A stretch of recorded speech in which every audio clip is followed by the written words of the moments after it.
Well, we got the new Rwanda plan this week, and of course, we got the press conference. And to my mind, what is brewing, what seems to be brewing, is going to be potentially, I think, the building blocks of an early general election, and a general election built almost entirely, at least from the Conservatives, are going to fight it entirely on the pillar of legal immigration or immigration. Because, as we've said before, we do not have a lot of illegal immigration in this country, and trying to fight an election basically on a really low number is sort of pointless. And here's the thing, even then, if the Conservatives do decide to fight an election on immigration, this is an absolute gift. It's an absolute gift for Labour. Why? Because, as I have pointed out continuously, every single time you see or hear someone talk about the problems of immigration, they're not really talking about immigration. It's not immigration that is the root of these problems. It is the fact that we have a housing crisis that is not caused by immigration. Benefits not caused by immigration. Austerity not caused by immigration. Councils that are facing bankruptcy not caused by immigration. Our failing public services, problems in the NHS not caused by immigration. All the problems we have seen are a result of a decade of Tory austerity that is coming home to roost, and an idea of this grand supposed economic model where the Tories just have no idea what to do, except they do, but they want to go on this really crazy ideological free market fundamentalist route. And you want an example of this? The Rwanda plan is a perfect example.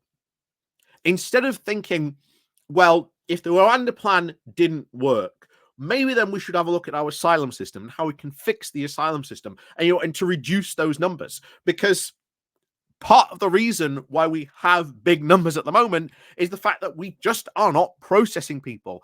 Under the last Labour government, it took between 6 to 7 months to process someone. It is now taking years. And this is because the Conservatives broke the asylum system, and it started under Theresa May. She was in charge of the Home Office. She broke it under David Cameron. And because of austerity, there just isn't enough people to be able to process the amount of claims that have come in. Not only that, but you've got Afghanistan, you've got Ukraine. People are legitimately coming here as like refugees. It's exactly what we saw in 2015. Oh, the big immigration crisis, which Farage played upon in 2016 at the referendum. Why was that caused? That was caused because of the Syrian refugee crisis. And bear in mind, as we've always said, these crises pass. And you want a perfect example of what happens when these crises tend to pass? You may remember Kosovo and Bosnia being quite big, also similar refugee crises back in the day. The right used to love to talk about as, oh, look at all these refugees coming here. Oh, it's just such a massive problem. Oh, immigration. 90% of those refugees returned to their home country.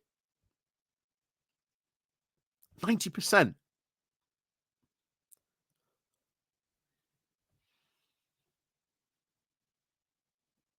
I keep on saying it every single time, but immigration is not a problem. But Rishi Sunak came out and pretty much seemed to stake his entire political career on getting this new Rwanda plan through and passed. And currently at the moment, will it pass in the Commons? Probably. I think you will see probably a sizable, maybe conservative rebellion against this, especially from the moderates, because, again, it breaks international law. The Lords are not going to let it through either, because it, again, breaks international law. Even if it does pass and they use like some sneaky maneuvers to try and, pass it through, like make sure it like passes at like 6 o'clock at, in the evening when most of the Lords have gone home. Again, we really need to reform the House of Lords, guys. Like we really need to reform it. It's a thing that we need to do. But that's another video we've done many times. So yeah, this is going to be a battle focused, I think, the next general election on one of immigration, and I'm not alone now in this, because even Conservative Home thinks that this next election will be fought on the matters of immigration, and I think it entirely depends on what happens to the Rwanda plan. And what I particularly like was they used a kind of funny line, which I have used as well, that apparently Sir Graham Bradley is becoming like Santa Claus and receiving a steady flow of seasonal letters. Also, we've got reports that the Star Chamber is back up and potentially running from those right-wing conservative groups, the ERG, the Common Sense Group, the New Conservatives. Apparently, the Star Chamber is back up and running, guys. So we could maybe see something like, if you remember Theresa May, where she tried to get her plan through for Brexit through, and of course they rebelled and they stopped it. Could we see maybe something like that if there are enough amendments that change, the Rwanda plan to something that they don't like? We already know that you look at the polls, the Rwanda plan, red wall voters do not like the Rwanda plan. Red wall Tories already unhappy with the Rwanda plan. Right-wing Tories already unhappy with the current one. You've had Robert Jerrick resign just recently, saying, that this entire plan is more based on hope than, the actual experience of what is going on at the moment. And of course, that is not to say, of course, the breaking of potential international law. We've had Rwanda come out and say, well, if this plan breaks international law, we want nothing to do with it. This comes up with huge problems. And then, of course, you've got the idea that maybe they might run on the idea of a platform, well, we'll leave the European Court of Human Rights, or we'll have a referendum on it. That would just be absolutely ridiculous to do. And I've said before, if that happens, if the Tories seriously run on this idea that they are going to do a referendum should they win, then, as I have said numerous times before, you guys on the left say, oh, whatever your feelings about Keir Starmer, all bets are off. You must go out and you must vote Labour. There is no decision in this, guys. If that is a serious policy provision they are going to put forward, then as far as I'm concerned, all bets are off. You vote Labour. I don't give a damn what your feelings about Keir Starmer are. I don't give a damn about what you think about what right-wing policies or whether he's, quote, praised Margaret Thatcher. I don't give a damn. You get to the polls, you vote Labour. Because we cannot afford to have a referendum run on leaving the European Court of Human Rights. The very idea of that thing being done is so ridiculous. And unfortunately, it would be an awful referendum. If you thought the 2016 referendum was awful, then you ain't seen anything yet if that is going to be the referendum on this. I'll tell you now, it ain't going to look good. It ain't going to look good at all. So, is there going to be an early general election based on how this Rwanda plan goes? Well, we'll have to see. We'll have to see. But if Rishi Sunak, as he said in his speech, seems to be staking his entire political career on getting this through, then to me, this is, raising the flags for possible early general election news, or at least an early general election next year. That seems to be what it will be. And then that seems to be the hill that the Tories are going to die on. Just this, a quote from Conservative Home I want to go through on here. There we go. So, where is it?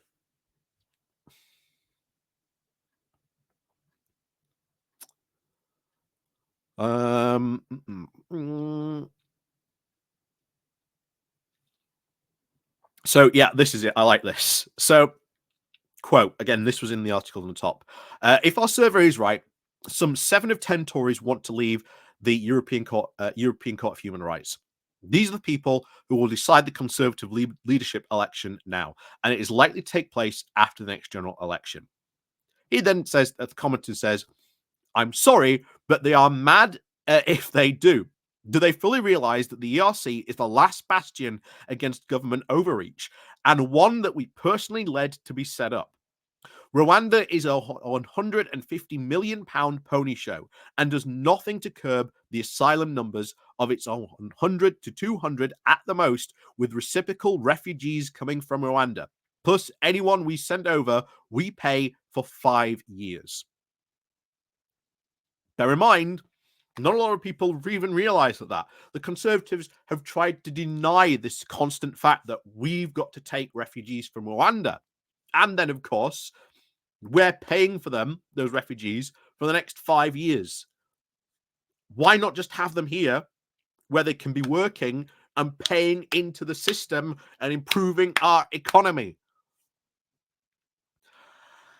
So, of course, he finishes off. The real question is, why do the hard right of the Conservative Party want to leave the European Court of Human Rights and join the likes of Russia and Belarus? Because this hill to die on makes zero sense.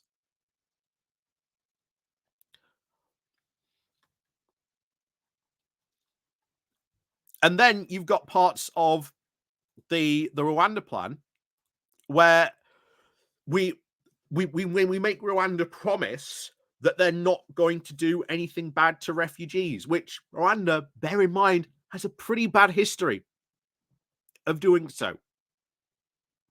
You know, refugees once protested about the fact of their complaint of the current camp they would be kept in because they weren't receiving enough food. And then the military came in and shot them. How do you think that's going to go in headlines if that happens at a British camp where those asylum seekers are going to be put in?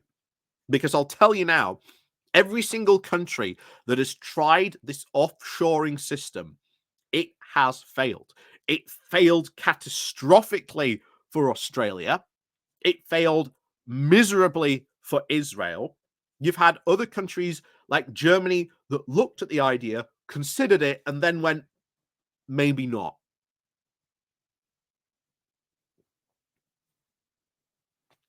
Because every time this system has been looked at, it has failed miserably. And yet, this is now the hill that the Tories want to put on, that somehow this will reduce asylum numbers. Again, it's never been really explained. And honestly, this should be an attack line that Labour could really easily go on. How on earth is this going to, A, deter people from coming? And how is it going to reduce numbers? Because it doesn't look like it's going to do either of those things. So, yeah, as always, we'll see what happens. But this, to me, seems to be, depending how this goes, how this bill goes through Parliament, through the House of Lords, etc. If this bill fails, then this becomes the central plank, I think, of a Conservative early general election. And I think that's what we could be looking at. And I'm not alone in thinking that, because Conservative Home thinks that as well in that article. Like, they generally do think that's the case. So we'll see what happens. But for Rishi Sunak to come out and say, I'm staking my entire political career on getting this bill passed. Well, remember what happened to Theresa May when she staked her entire political career on getting her deal through? Yeah, we could be seeing some interesting times coming ahead for British politics, especially if you've got the Tory right who thinks that this Rwanda plan is not going hard and fast enough. Once again, just like Theresa May, Rishi Sunak tries to please everyone, and in doing so, pleases no one. And the thing is, he's an even weaker prime minister than Theresa May. Theresa May had a small minority, yes, and she was in a coalition government with the DUP. But Rishi Sunak is governing as if he had a majority of 0, and no one likes him.